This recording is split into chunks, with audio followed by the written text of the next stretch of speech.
Wala talaga po. Tingnan ninyo, pangalawang impeachment complaint na yung final.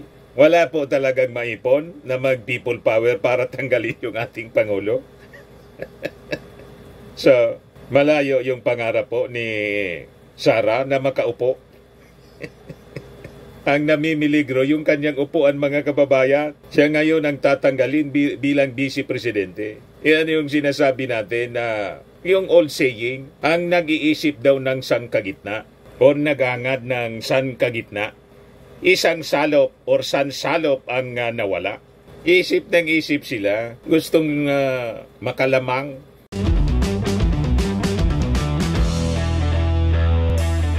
Ito naman po yung bago naming product na binibenta online. iGlow Serum Whitening po siya. Tingnan ninyo yung epekto sa aking anak na architect before and now. Yung mga inquiries po ninyo, dumiretso na lang kayo sa kanyang Facebook account, Riz Maravillas.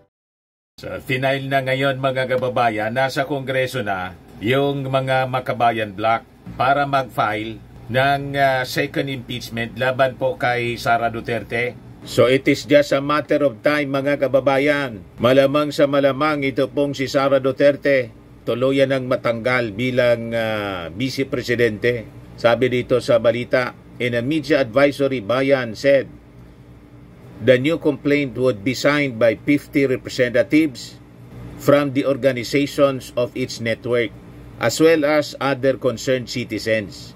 VP Duterte faces second impeach rap. Palace disowns moves.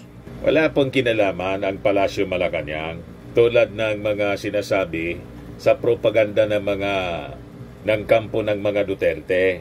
Malinaw po yung sabi ng ating Pangulong Bongbong Marcos. Ayaw niyang ipa-impeach si Sara. At malinaw po, hindi mga kaalyado ng ating Pangulong Bongbong ang mga nag-file.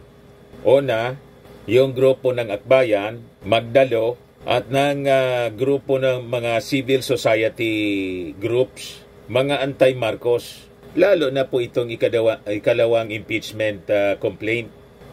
Grupo ng Makabayan, left-leaning organization. So malabo, mga kababayan, na may hand ang Palasyo Malacanang. Pero yung Congress po, as ako equal branch ng ating gobyerno, in an independent institution, mga kababayan, sabi nga sa announcement kanina, nitong mga Makabayan groups, dito na dapat patunayan ng Kongreso yung independence talaga. Pero narinig na natin yung sabi ng mga members ng Dayangans na hindi parte po ng Makabayan Bloc, parte ng majority coalition. Itong Makabayan, parte ng minority coalition. It is their mandate under the Constitution to process any impeachment complaint filed in Congress. Kasi parte ito ng kanilang trabaho. Duty bound sila to act on this. They have to process it. They have to dispose it. At dadaan ito sa tamang proseso, mga kababayan, i-review ng Committee on Rules, then ng Justice Committee ng Congress para i-determine if it is sufficient in form and substance. At pag sila, mga kababayan, nakakuha ng one-third votes, endorsed by one-third votes, mga kababayan, ng Congress o around mga 30 congressmen na nag-endorse nito, comes the impeachment trial.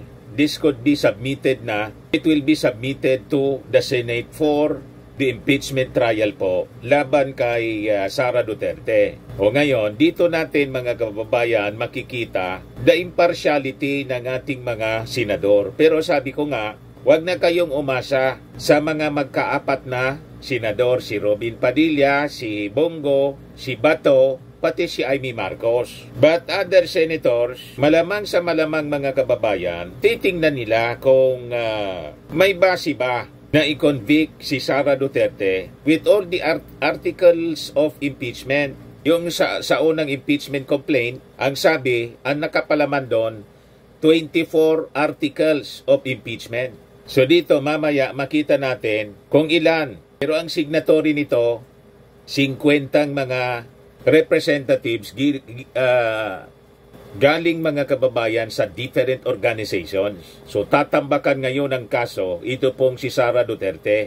as si challenge anyone na mag-file ng impeachment. O ito na po, kinol ng ating mga people's organization ang challenge ni Sara. O ngayon, ang challenge ngayon kay Sara, kung makakakuha siya ng support galing sa mga dating bumoto sa kanya, kasi tingin ko nangawala na lahat yung 32 million. Natira sa kanya 200 na lang.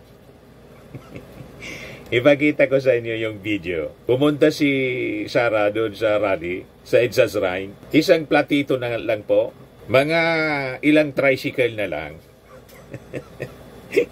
Kasya sa ilang tricycle, mga kababayan, yung sumasama doon sa sinasabi nilang people power para tanggalin yung ating Pangulong Bongbong. But before that, mga kababayan, click subscribe muna dito sa ating YouTube channel and hit the notification bell para lagi po kayong updated sa mga kaganapan dito sa ating bansa. Like, share na rin po ninyo ng ating video at huwag na rin po ninyo na-skip yung ating mga commercial ads para tuloy-tuloy lang po ang pag-unlad ng Bagong Pilipinas. At itong ating programa, mga kababayan, atid sa inyo nitong ating mga sponsors. Firmax Firming and Lifting Cream. Pinapay po sa mga pulses in affected area. Mainam po ito sa mga pains at paninigas ng mga kaso-kasuan. Ito sa mukha naman yung application, anti-aging, Automax po siya. Ito ay Glow Zero, mga kababayan. Whitening po siya. Made in South Korea. Ito naman po, Ningxia Red Mix Fruit Drink. Gawa po siya sa goji berry. May anti-cancer properties po siya. At sa mga naghanap po ng malinis and spacious fitness gym, pumunta lang po kayo sa aming Colossal Fitness Gym. May Grab car rental din po kami. At bills payment po sa aming office. At saka sa mga mahilig po sa mga imported bags, manood po kayo sa live selling ni Madam Eileen Rosales sa kanyang Eileen Closet po. Pati mga shoes, ito yung kanya po. Ito yung kanyang page. Kita ninyo, napakagandang mga online selling po siya. Si Madam Eileen Rosales. Cellphone number niya po, 773-798-7816. Balik tayo, mga kababayan, dito sa ating kwento. Ito si Inday, mga kababayan, tapos mga supporters niya. Pumunta siya doon sa EDSA Shrine. Ito man lang po. Mahal na Bibi Sara, ito po yung pinaglalaban namin. Kahit wala kaming tulog. Andito kami para kay Bibi. We love you, Bibi Inday. Mahal ka namin. Kahit wala kaming tulog, hindi kami nakakaramdam ng pagod para sa ito. We love you, Bibi. So yan po yung nakatanggap siguro ng 200. Okay na yon, ganong mga pananalita sa 200 po. 500 daw yung binabayad sa inahakot doon. Binawasan pa ng leader. Wala talaga po. Tingnan ninyo, pangalawang impeachment complaint na yung final. Wala po talagang maipon na mag-people power para tanggalin yung ating Pangulo. So, malayo yung pangarap po ni Sara na makaupo. Ang namimiligro yung kanyang upuan, mga kababayan. Siya ngayon ang tatanggalin bilang vice presidente. Yan yung sinasabi natin na yung old saying, ang nag-iisip daw ng sangkagitna o nagangad ng sangkagitna, isang salop or sansalop ang nawala. Isip ng isip sila, gustong makalamang. Nagmamadali, mga kababayan, na umupo sa Palasyo Malacanang. Isabi nga ni Congresswoman Pami Zamora, panalo na pala siya niya noong 2022 sa survey. Bakit niya hindi siya tumakbo? Tama, mga kababayan. Pagkatapos ngayon, gustong umupong presidente, gustong iupo ng kanyang tatay at ng kanyang mga supporters, gustong mangagaw ng poder. Hindi po papayag ang mga mamamayang Pilipino. Kaya, ayon, hindi makaipon ng mga magpi-people power.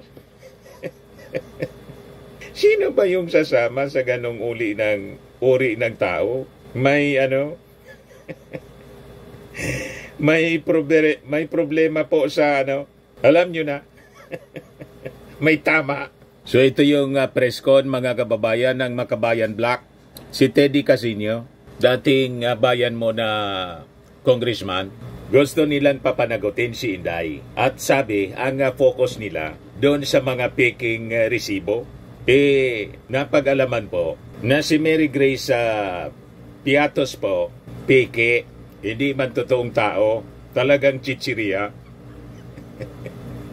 Sabi ng PSA, ngayon, yung isa pang resibo po na may pangalang Kokoy Billamin, piki din pala. Yan po ang focus ng investigasyon at ng impeachment, second impeachment complaint na ipafile ngayon po. Ayan sabi rito, paano piniki second impeach complaint versus BP Sara Duterte to focus on receipts, Mary Grace Piatos, pati po pala si Kokoy Billamin po, peke. Ayan o. After Mary Grace Piatos, PSA says no record for Kokoy Billamin. Yung sabi po ng PSA, tiningnan po namin, naghintay po kami ng request dito. But wala po kaming nakitang record din pertaining to that person, sabi ni PSA Assistant National Statistician Marisa Grande. Grande acknowledged that Kokoy could be a nickname but emphasized that full names should be used in official documents. The PSA noted that incomplete records could stem from unregistered individuals, particularly among marginalized sectors, or documents not yet endorsed to the national office. However, Grande stressed that further searches require more specific information such as parents' names. Malamang sa malamang mga kababayan, talagang inimbento yung mga pangalan na tulad ni Mary Grace Piatos sa Kokoy Billamin kasi nagmamadali silang i-justify yung paggastos po ng confidential funds ni Sara Duterte. Nagkabuhol-buhol sila ngayon. So yun ang magiging focus kung paano piniki sa second impeachment complaint na ipafile ngayon po siguro na i-file na. So pakinggan natin yung opening statement po ni sa press con ni Teddy Casino. Ito po siya, mga kababayan. Gandang hapon po sa inyong lahat. With public trust comes public accountability. Ayun na yung audio. Dahil pinagkatiwala nating taong bayan sa mga public officials ang ating kapangyarihan, sila ay accountable to the people at all times. Hindi lang kapag convenient sa kanila, hindi lang kapag trip nila, kundi sa lahat ng oras. Sa araw na ito, inaakusahan namin si Vice President Sara ng pagtataksil sa tiwalang ito sa pamamagitan ng paglustay ng 612.5 million confidential funds ng Office of the Vice President at Department of Education. Ginamit niya ito sa mga maling bagay, sa maling paraan. Hindi lang yan. Nanguna rin si Vice President Duterte sa pag-cover up ng kanyang paglustay sa pamamagitan ng mga pekeng resibo, mga gawa-gawang acknowledgement receipts, mga maling dokumento na isinabmit niya sa Commission on Audit. And worse, nang ang paglulustay at pagtatakip niya ay nabunyag, hindi niya kinilala ang kapangyarihan ng Kongreso na ito ay imbestigahan. In fact, gumawa siya ng mga hakbang para pigilan ang Kongreso sa trabaho nitong oversight, sa trabaho nitong tingnan ang mga maling gawa ng kanyang mga opisina. Siya ay nag-asal pusit at hindi yan katanggap-tanggap. Ang mga ginawang ito ni Vice President Sara Duterte ay pagtataksil sa tiwalang ibinigay sa kanya ng taong bayan. This is a betrayal of the public trust. At dahil dito, karapat-dapat lamang na siya ay matanggal sa pwesto at huwag nang payagan na humawak ng anumang pwesto sa gobyerno. Kung kaya't sa araw na ito, ang 75 mga complainants na kumakatawan sa malawak at malapad na 75 pala, hindi mamamayan. 50. Marami dito ay kabataan at mga kinatawan ng iba't ibang sektor ay dumudulog sa Kongreso na i-impeach si Vice President Sara Duterte for the betrayal of public trust. Maraming salamat po. Si Lisa Masa naman po. Na aming ihahapag ngayong araw na ito ay malakas na mensahe na panahon na para wakasan ang paglulustay ng pondo ng taong bayan. Ang taong bayan na naghihirap sa ngayon na napakatindi ng krisis ay nagbabayad ng buwis at kung ano-ano pang bayarin ng gobyerno. Kaya't walang karapatan si Vice President Sara Duterte na lustayin ito. Dapat managot si Vice President sa paglustay ng pondo ng Office of the Vice President at ng DepEd. Hindi dapat na binababoy ang proseso ng mekanismo ng accountability. Hindi dapat tinatakasan ito. Ito ay dapat hinaharap at sa maluwag na proseso at demokratikong proseso ay dapat ipinapaliwanag ng mga halal ng bayan kung papaano nila ginagastos ang pondo ng taong bayan. Binigo ni Vice President Sara Duterte ang lahat ng ito at pinagtaksilan niya ang mamamayan. Kaya dapat na siya ay ma-impeach. Maraming salamat. Thank you very much, Sean. Ito public school teacher po, isa sa mga signatory ng impeachment. Teacher from Quezon City. At magandang tanghali po din sa ating mga kasamang media ngayon. Kami po, ng mga public school teachers sa ilalim po ng Alliance of Concerned Teachers, ay kaisa po sa araw na ito ng iba't ibang mga organisasyon bilang complainant sa pagpapa-impeach po sa ating VP Sara Duterte at sa resign DepEd Secretary. Kami pong mga guro, malinaw po sa amin na kung gaano kahirap yung aming sektor. Siyam sa bawat 10 guro ang hindi po talaga nakakatungtong sa living wage yung sahod. Hirap na hirap magturo sa napakasikip na classroom at talagang humuhugot sa sarili naming bulsa, nagkakanda utang para po dun sa pangangailangan namin sa eskwela. Kaya galit na galit po talaga yung mga teachers natin habang naririnig po namin yung hearing kung saan talagang sumasambulat po sa atin yung katotohanan kung gaanong nilulustay yung pera ng bayan ng ating isa sa mga pinakamataas na posisyon at opisyal ng ating gobyerno. Para po sa amin, ng mga teachers, kung hindi nagpe-perform ang isang estudyante at para po sa amin, ng mga teachers na hindi sumasagot sa mga simpleng tanong, hindi talaga siya fit sa posisyon na yan, kailangan po siyang i-kick out. Para sa aming mga teachers po, kaisa po kami sa pagpapanagot sa ating VP Sara. Tingin po namin ang 612.5 million na pera sana sa confidential fund ay makakapaglaan na sana ng napakaraming classroom, 300 classroom na sana yan at makakapagpasahod ng mga bagong guro na kailangan natin sa Department of Education. Malinaw po sa amin ang kahilingan ng mga teachers, 50,000 para sa entry level pero pinamimigay, pinamumutmut pala sa mga opisyal na 50,000 sa mga opisyal ng Department of Education. Kaya po, para sa amin, hindi kami papayag na hindi mapapanagot ang Sara Duterte na ito. Alright, thank you.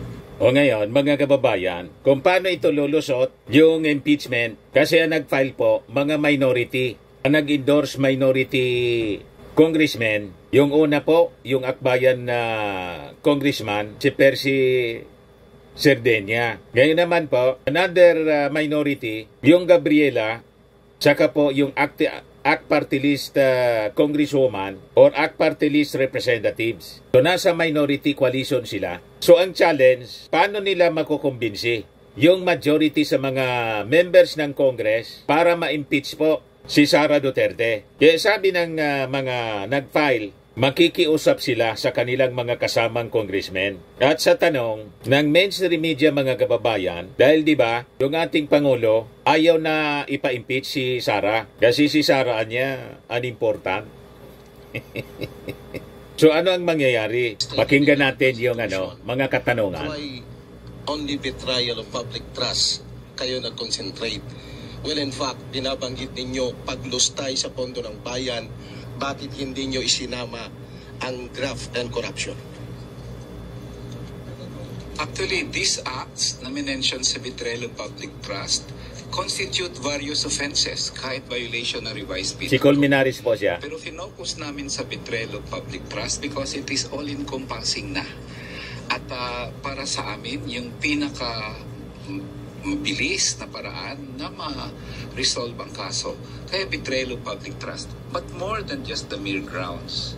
Alam nyo, para sa mamamayan, napakataas ng pagpapahalaga nila ng iyong pag-violate sa public trust. So, pwede naman kami magdagdag ng marami pa. Pero the betrayal of public trust, yun encompasses everything kasi merong tiwala ang publiko sa'yo, tinaksilan mo yun. And that is for us one of the highest, if not the highest, treachery ng isang public official. So that's why we chose it for the reasons I just mentioned. Okay, one last from my end. You made mention na malakas yung ebidensya na hawak ninyo against the Vice President, especially on the betrayal of public trust. So, gaano ka-optimistiko ang grupo ninyo na makukonvict si Vice President? Because we are running out of time. Kasi papasok na tayo sa election period by February next year. So alam naman natin, in reference with the previous impeachment hearing, like for example, the impeachment hearing of Chief Justice Corona, umabot po siya ng 4 na buwan. Well, unang-una, tayo po matagal tayo sa Kongreso. Alam natin dito, kung gustong bilisan ng proseso, madaling mapabilis. And we are convenient dahil nga napakahaba ng pinag-uusapan sa Kongresong ito. Tingin namin, alam na ng mga congressmen ano yung mga grounds. It's really a matter of just systematizing and putting all these things in a formal complaint. Tingin ko, karamihan sa ating mga congressmen, actually alam naman nila ano nangyari. And they're just waiting for someone to file a complaint. Senate is another matter. I think it is premature at this point to say that there are no votes. Dadaan pa ho ito sa isang trial sa Senado. And just like the congressmen, ang mga senador natin titingnan yung ebidensya, babasahin yung complaint. At ang panawagan namin for them to be objective about it. Tingnan nila yung ebidensya, tingnan nila yung tibay ng argumento. At napakasimple lang ng complaint na ito One ground, 3 acts. Hindi magtatagal ito. And that's also one reason why we focused our complaint. Because there is that factor na nagmamadali tayo. Kailangan mo lang naman sa impeachment is 1 act and 1 ground to impeach a high official.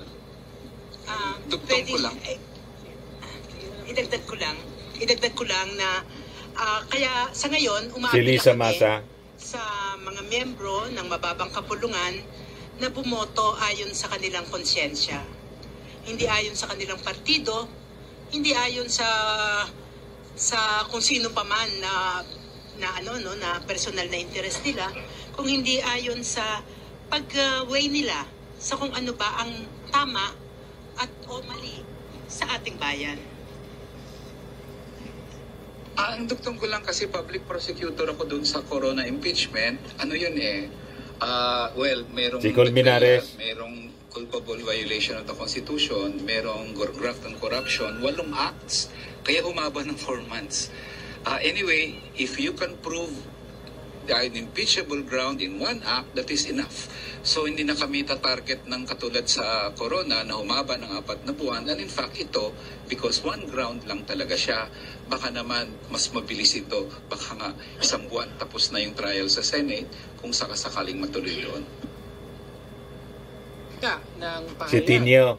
ni Pangulong Marcos Jr. na hindi raw mahalaga ang impeachment ay suportahan ang impeachment complaint na ito dahil kung di man mahalaga sa presidente, mahalaga sa mamamayan, no, na panagutin si Vice Presidente Duterte sa kanyang mga kasalanan, yung sinabi nating betrayal of public trust, yung maanumalyang paggamit at pag-ulat sa COA at pagtangging magpaliwanag sa Kongreso kaugnay sa 612.5 million pesos na pondo ng taong bayan. Mahalaga ito para sa taong bayan. Kailangang masingil at mapanagot ang Vice Presidente. Yun nga, leadership. Isang tabi nyo na muna any efforts na patalsikin ito si VP Sara.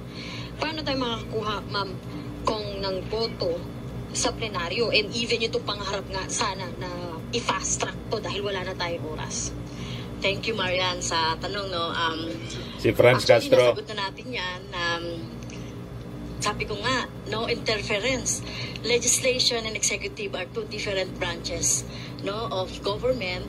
At terp natin ito, no, terp namin ito sa Kongreso, itong proseso na ito. Well, we respect yung sinasabi ni President. Pero syempre hindi yun ang magiging dahilan namin sa Makabayan, bilang mga miyembro ng Kongreso na mapigilan itong proseso. Ito lang talaga yung democratic legal process na gagawin natin na talagang magpapa-impeach sa isang tingin natin unfit na Vice Presidente. Kaya kaya hindi tayo apektado doon. No, ang Makabayan hindi pa tayo apektado doon, kaya nga ito ini-endorse natin at tinutuloy natin. Tama yun to vote in conscience, diba? Hindi naman kailangan na may dikta o kung ano man. Ang sinasabi natin dito, separation of powers tayo, dapat tumindig ang Kongreso sa tama, no, na posisyon dito sa usapin na ito. Of those instances na may pagkakataon ng Kongreso na ipakita sa taong bayan na siya ay independent, that there is a system of checks and balances. So actually this impeachment complaint is a challenge to Congress to show its independence, to show that it can stand on the side of the people kahit ang presidente iba pa ang sinasabi at pinapanawagan. So sana ay maintindihan din yan ng ating mga kongresista. Then with the majority na lumapit sa inyo expressing privately that they will support the impeachment complaint. Pero yun po ba, meron po bang mga nag-manifest po, hindi without naming names? Kung may mga congressmen belonging to the majority na nagpayag ng support, wala daw.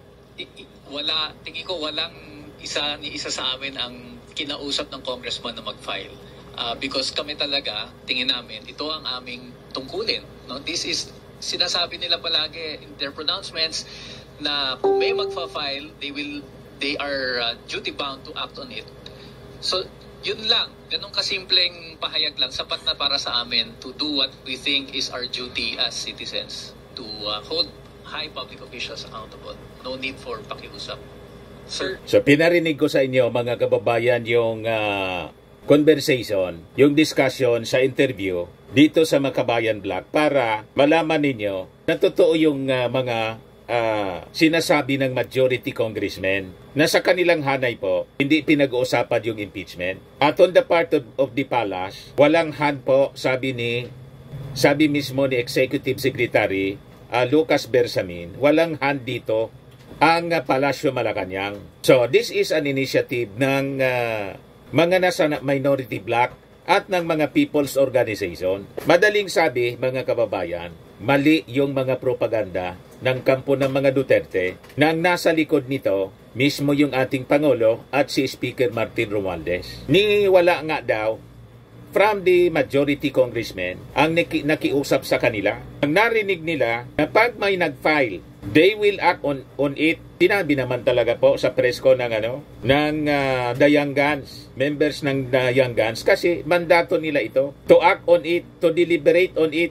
Sabi ng mga nag-file ngayon, yun anya sapat na. O ngayon, kung itatanong ninyo sa akin kung makakakuha po ng majority support, hindi nga lang po majority support, overwhelming support yung impeachment from Congress. Sabi nga po sa Bible, sa Daniel, mene mene tekel o parsin. Kitang-kita na po ang writings on the wall. Tinimbang ka, ngunit kulang, nabibilang na ang iyong mga araw.